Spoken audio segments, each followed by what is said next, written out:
Tank Mouse arrived today, but not too encouraged by the box that it was shipped in.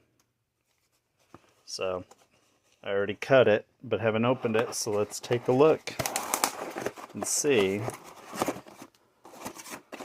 how good or bad it is. Well, that's encouraging. Alright.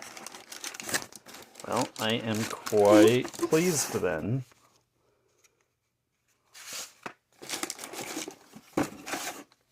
They both arrived. Okay. And a dongle. And another dongle. So I ordered both my Tank Mice in the white to keep it old school. It feels good, looks good, very happy. One of these will be a daily driver.